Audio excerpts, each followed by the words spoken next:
Just when we thought Sony was done with handhelds, fresh leaks suggest a Vita 2 might be on the horizon, this time potentially capable of running PS4 and even some PS5 titles natively. Couple that with whispers of a PS6 featuring a hybrid design, and it seems Sony is gearing up to redefine portable gaming. But that's just the tip of the iceberg. Xbox Game Pass continues to stir debate. Is it the best deal in gaming, or a model that's reshaping how we value game ownership? Meanwhile, Texas Chainsaw Massacre experiences a massive player surge thanks to PS Plus, and Nintendo faces backlash over its pricing strategy for the Breath of the Wild re-release. And let's not forget Valve's strategic patience with the Steam Deck 2, aiming for a significant leap in performance before its anticipated release. Here are the biggest gaming leaks and news you've probably missed this week.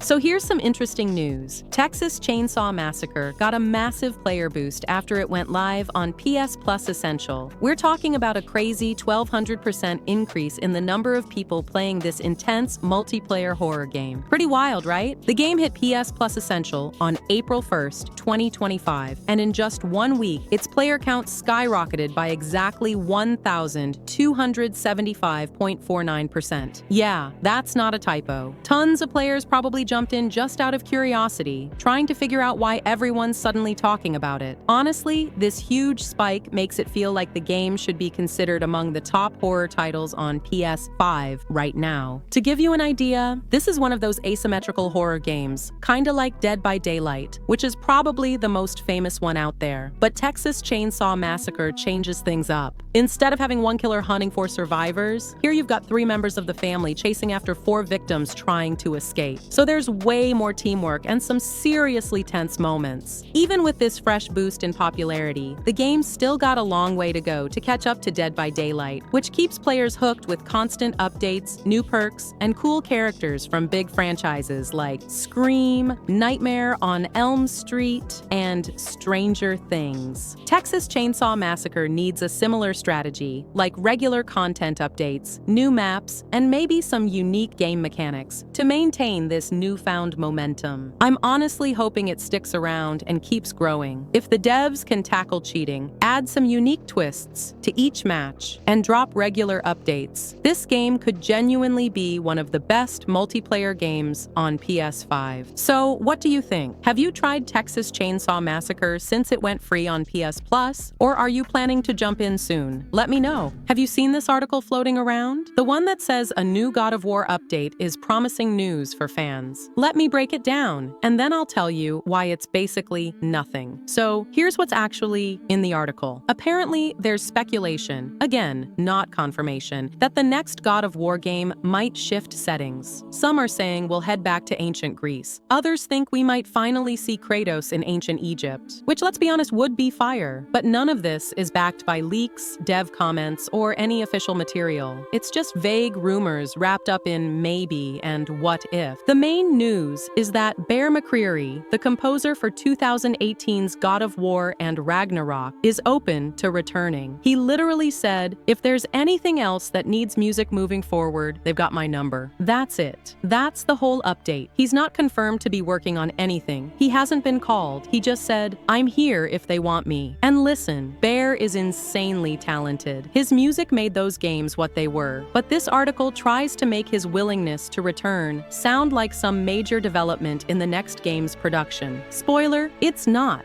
It's just a polite, "Yeah, I'm down," during an interview. They even bring up how the score is important for consistency between sagas, which, yeah, sure, but that's not a headline. That's a Reddit comment stretched into 3 paragraphs. They also try to connect Bear's involvement with the failure of Forspoken. Like, he worked on it, but don't worry, it flopped for other reasons. I don't even know why that's in there. That's just weird filler. So, what are we left with? Nothing concrete about the next setting, no announcement, no trailer, no dev insight, no hint that Bear is even involved, just speculation, wishful thinking, and a composer who said, "Call me maybe." At best, this is a soft reminder that Bear McCreary still exists. At worst, it's a clickbait headline trying to bait fans with nothing behind it. We're starving for actual God of War news, and this ain't it. Have you ever wondered why Xbox gadgets seem to always stumble, while PlayStation effortlessly steals the show? It's like Xbox constantly trips right before the finish line, while PlayStation smoothly crosses it. Let's dive into this gaming mystery together, because honestly, it's fascinating. First, Xbox has always struggled with identity. Think about it. When Microsoft launched Xbox Kinect, they hyped it as a futuristic game changer. Remember those commercials promising you are the controller? Sounds cool, right? But in reality, it was glitchy, awkward, and never lived up to the hype. PlayStation, on the other hand, clearly understood their audience from the get-go, staying focused on delivering powerful, straightforward gaming experiences without gimmicks. Second, Xbox tends to make big bets on tech trends too early, like cloud gaming and streaming. Sure, streaming games sounds amazing, but Xbox jumped in way too soon, with technology not yet able to deliver smooth gameplay. It felt like they were chasing buzzwords rather than actually enhancing user experience. Meanwhile, PlayStation quietly refined their existing tech, like optimizing console performance, ensuring games actually ran beautifully without interruption. Third, Xbox's hardware consistency has been, let's just say, confusing. Take the Xbox One launch disaster. Mandatory online check-ins, restrictions on used games. Gamers were rightfully annoyed. It felt like Xbox forgot gamers just wanted simplicity and choice. PlayStation's PS4, by contrast, launched with clear, gamer-friendly messaging, great games, powerful hardware, zero hassle. Next, consider Xbox's exclusive games, or lack thereof. Halo and Forza are great franchises, but Xbox hasn't consistently nurtured new IP. They've relied heavily on familiar titles, which get stale over time. PlayStation, however, constantly invests in fresh storytelling. Titles like The Last of Us, Ghost of Tsushima, and God of War aren't just games, they're cultural moments. Speaking of cultural moments, Xbox often misses the marketing mark. Remember Xbox Series X's confusing name? Casual gamers didn't even know if it was a new console or an upgrade. PlayStation kept it simple. PS1, PS2, PS3. You get the idea. Easy, recognizable branding wins every time. Another big issue, user experience. Xbox interfaces are notoriously cluttered. Navigating menus feels like wandering through a maze, packed with ads and distracting tiles. PlayStation's UI feels clean, focused, intuitive, exactly what gamers need to quickly jump into their favorite games. Then there's backward compatibility. Xbox initially overlooked the importance of playing older games. When they finally embraced it, it felt reactive rather than proactive. PlayStation valued legacy content from the start, respecting longtime gamers' love for classics. This consistent approach built trust and loyalty. Xbox's reliance on subscription models like Game Pass is interesting, but it also diluted their value proposition. Sure, it's convenient, but gamers increasingly question whether this leads to lower quality games. PlayStation sticks to quality first, offering fewer but higher caliber titles. This strategy might seem old-fashioned, but it consistently pays off in trust and respect from their audience. Finally, Xbox gadgets frequently lose focus trying to be everything for everyone. Streaming, multimedia centers, TV hubs, it's exhausting. Gamers mostly want great games. PlayStation keeps it laser-focused. Games first, everything else second. This clarity has kept PlayStation ahead for decades. In the end, Xbox's pattern of stumbling comes down to chasing shiny new tech,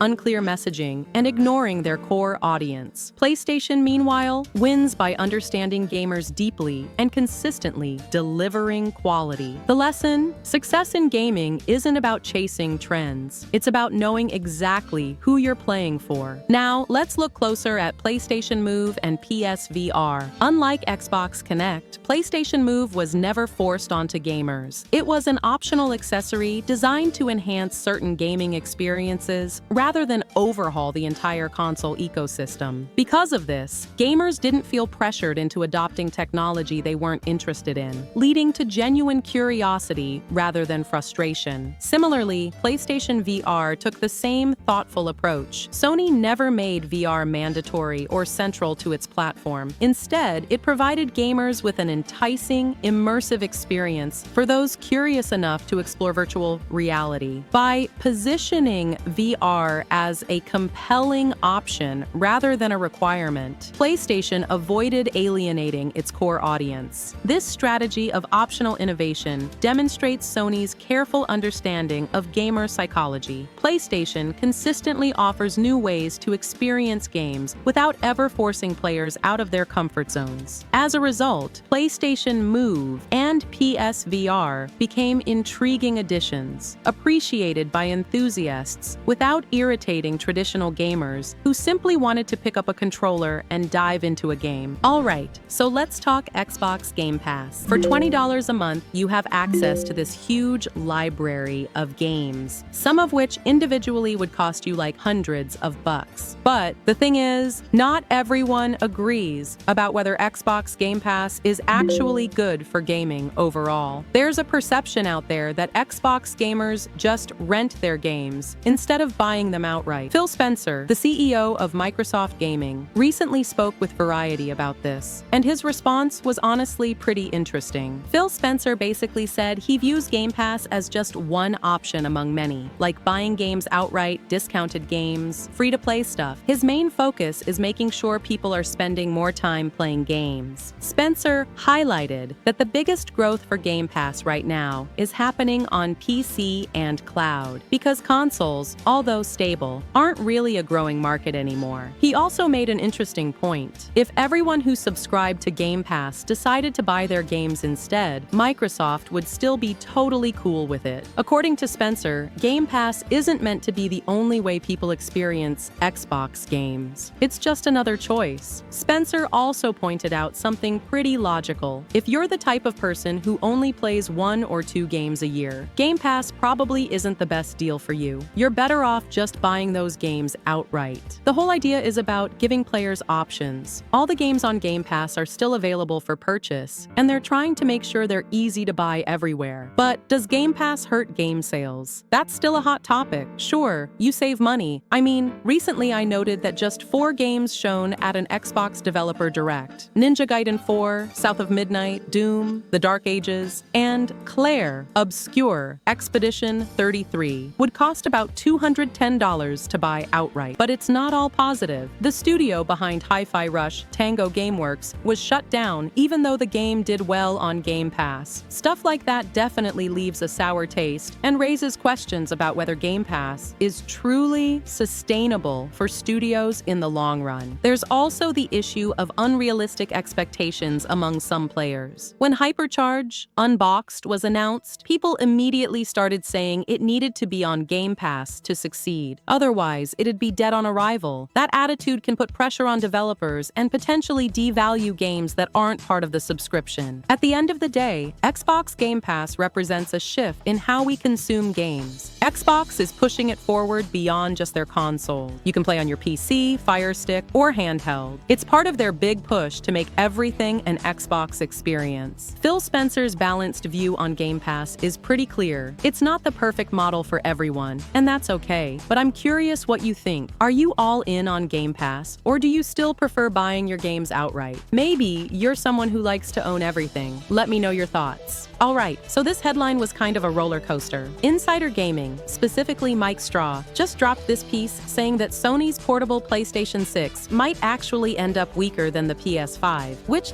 honestly sounds super weird, right? I mean, you'd expect a next-gen handheld to be at least as powerful as current-gen hardware, but apparently not. So, let's get into it. This all comes from a leaker named Kepler L2 on NeoAF. And just to be clear, NeoAF isn't exactly official news, so definitely take it with a big grain of salt. Anyway, Kepler L2 is claiming that Sony's got 2 different SoCs, that's systems on chip, basically the brains of the console planned for the PlayStation 6. One's your typical console chip, and the other's meant for a portable system. But the handheld one would run at about 15 watts on a 3nm architecture. Now, 15 watts is pretty common for handhelds these days. Like, the Steam Deck also runs at 15 watts. But compared to the PS5, which pulls around 200 watts, it's clear we're talking about something much less powerful. Sure, it's on 3nm tech, meaning it's super efficient and all that, but still, raw performance-wise, it definitely looks like a step fight back. And here's where it gets a bit tricky. If Sony actually releases this weaker portable alongside their main PS6, could that potentially hold back the games themselves? Think about the Xbox Series S. People have already criticized it a lot because developers have to make games compatible with it, limiting what they can do with the more powerful consoles. So imagine if the new portable PS6 was even weaker than that gap, like releasing a PS5 alongside a handheld that's weaker than the PS4. That's the kind of gap we're looking at here. Obviously, wattage doesn't tell you everything. You've got things like efficiency, advanced upscalers, and other tricks that can boost performance. Like Falcon mentioned on Twitch chat, Sony might heavily rely on these upscaling tricks, similar to what Nintendo does with the Switch 2, rendering at lower resolutions to save battery and boost efficiency. But at the end of the day, when you're developing a game, you've still got to optimize it for the weakest hardware you're targeting. It's basically like creating a lower floor for the whole generation, which isn't exactly ideal. Of course, Sony could take the approach they've used before, like back in the PSP days, where portable devices had their own games rather than forcing console games to run identically on handhelds. But then you've got the issue of splitting developer resources across multiple devices, and I'm not convinced they'd want to do that again. It seems way simpler to just make one game that works everywhere. Personally, I'm not really a fan of this trend. Like, I totally get that handheld gaming is popular, but if Sony mandates that all PS6 games have to run on their weaker portable system from day one, that could really limit what developers can do performance-wise. It seems like consoles are moving towards a scalability model, kinda like how PC gaming works. You've got super powerful systems that can push graphics to the max. Think Cyberpunk looking incredible, but the same game can still run on much weaker hardware at lower settings. So yeah, scalability is cool, but with consoles, it's always been great to have that guaranteed baseline. Now, introducing weaker portable versions as mandatory targets could lower that baseline considerably. And battery life is another big thing here. If you crank up wattage too much, batteries just can't keep up. Batteries have honestly been the main limitation on tech advances for years. Chip designs and display tech are amazing, but batteries haven't evolved at nearly the same rate. So even with all the efficiency gains, you'd probably still end up needing power banks or chargers handy, just like with the Steam Deck or ROG Ally nowadays. We should also remember this is still just a rumor from Kepler L2 on Neo AF-Sony, hasn't confirmed anything officially, but it matches up with similar rumors from Tom Henderson back in September, talking about Sony exploring two different SKUs, a standard console and a handheld. It's all speculation at this point, but it does seem like handhelds are coming back strong, thanks mostly to how popular the Switch has been. In terms of price, if you ask me, I don't think handhelds are gonna necessarily be cheap alternatives. Console prices in general seem set to rise. With the tariffs and other market factors, I'd expect even the cheapest next-gen consoles to push higher price points, maybe around $700 to $900. And companies love having an excuse, like tariffs, to lock in those higher prices, even if the actual reason eventually disappears. But hey, at the end of the day, we won't really know until Sony actually says something. What do you think? Would you actually want a portable PS6 if it meant potentially weaker overall game performance? Or do you think handheld gaming is better off staying optional rather than mandatory?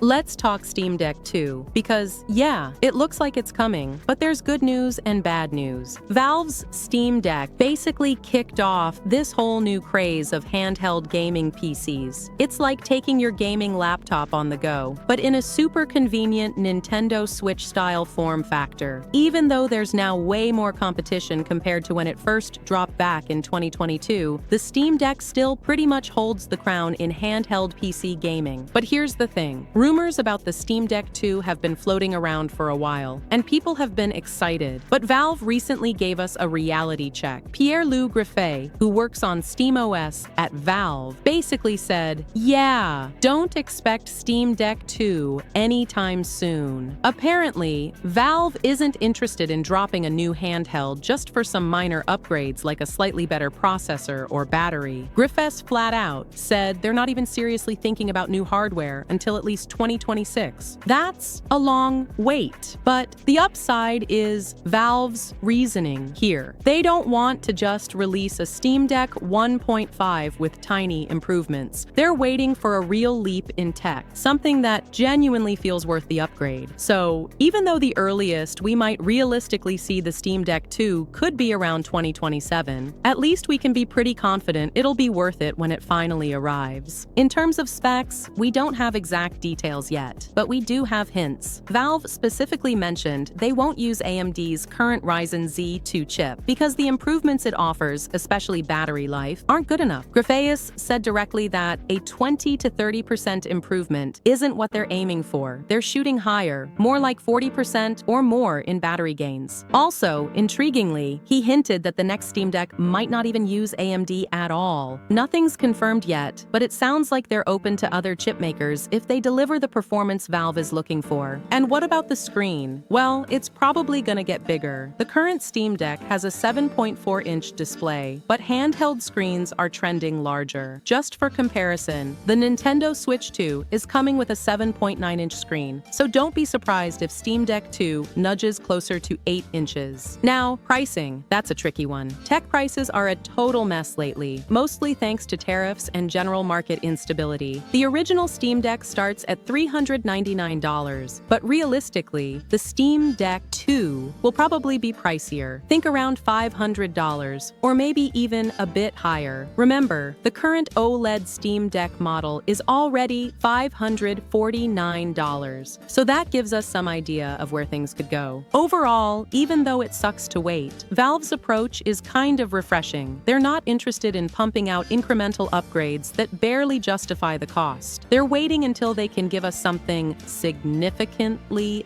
better. Yeah, waiting till maybe 2027 is tough, but I think it'll be worth it if we get better battery life, improved performance, and maybe a bigger screen. What about you? Are you willing to wait for a Steam Deck 2, or are you considering other handhelds instead? Let me know. So Indiana Jones and the Great Circle just dropped on PS5, and I've gotta say, this might be the most chill immersive sim we've ever gotten. Like, seriously, it's not trying to be all hardcore stealth or punishing chaos. It's more like, hey, wanna explore, punch some Nazis, mess up a stealth takedown and still look cool doing it? Perfect. So, funny story. When one of the game's directors was asked if it was an immersive sim, he kinda cringed. And I get it. That label brings a lot of baggage. People hear immersive sim and instantly think System Shock, Thief, hacking terminals, never leaving first person, the whole overly serious toolkit.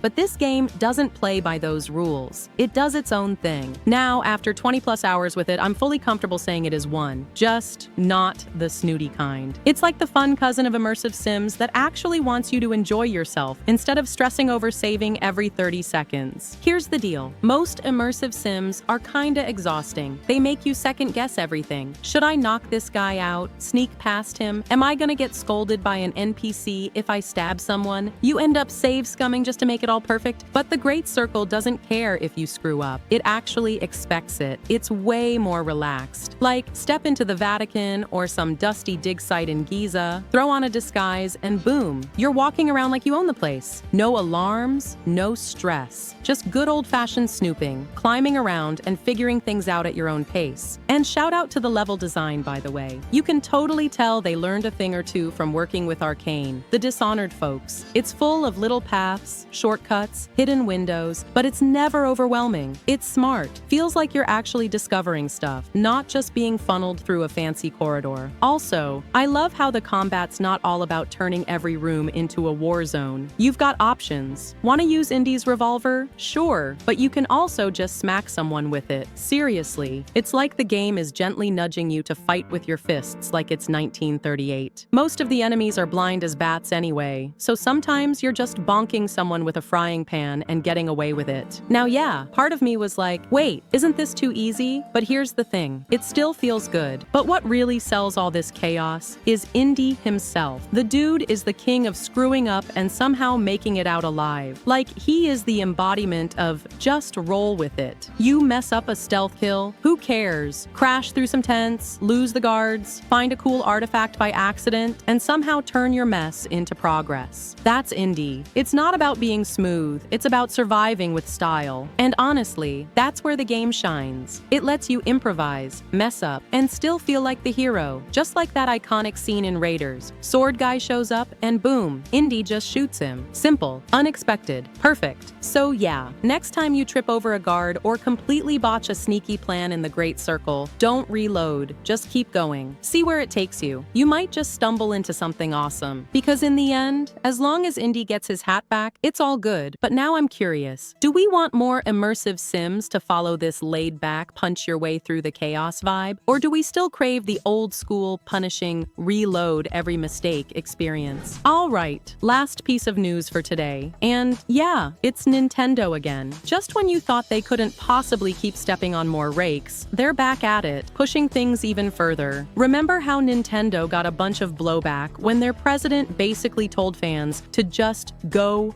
buy the old Switch if they couldn't afford the new one? Well, apparently they didn't learn their lesson. They're bringing back an 8-year-old game, Breath of the Wild, for the Switch too. Now, Breath of the Wild is fantastic, no doubt. It practically sold the original Switch on its own, even though it was available on Wii U, which, let's be honest, nobody really owned. And it had some decent DLC too, like it literally gave you a motorcycle to ride around on. Pretty cool stuff. But here's the catch. Typically, once a game gets older and moves on to the next generation of consoles, you'd expect it to drop in price. It's kind of just standard practice, right? You don't usually pay full price for something that's nearly a decade old, unless it's a complete remake or something. But Nintendo doesn't follow that logic. They basically never put games on sale. Seriously, even that dumb ARMS game from 2017 is still selling at full price. It's honestly ridiculous. So now they're relaunching Breath of the Wild on the Switch 2 at full price. No discounts, nothing. If you own the original, you can upgrade to the Enhanced Edition for an extra $10, making the total cost of the game and DLC $90. If you're brand new and just buying it now, it'll cost $70, plus another $20 if you want all the DLC content. Yep, $90 for an 8-year-old game. Let's be real, that's just pure greed. Other companies, like the team behind KCD2, regularly offer free updates as a way to thank their fans. Nintendo? Nah, they're charging for everything they possibly can. They know people new to Switch 2 will probably buy Breath of the Wild because of its reputation, and they're betting everyone else who already owns it will shell out another $10 for the upgrade. It's honestly wild Nintendo still manages to maintain this friendly, family-focused image with Mario and Peach, despite having some of the harshest business practices in gaming. Remember back when they used to strike YouTube videos that featured their games unless you joined their creator program, where they literally took half your revenue? Yeah, that's Nintendo for you. Personally, this kind of stuff has always kept me at arm's length from Nintendo. Sure, they make some amazing games, but their business decisions are consistently anti-consumer. They might have toned down their YouTube policies recently, but their pricing still as brutal as ever. So, what's your take on this? Would you pay full price again for Breath of the Wild, or do you think Nintendo's going too far this time? Let me know.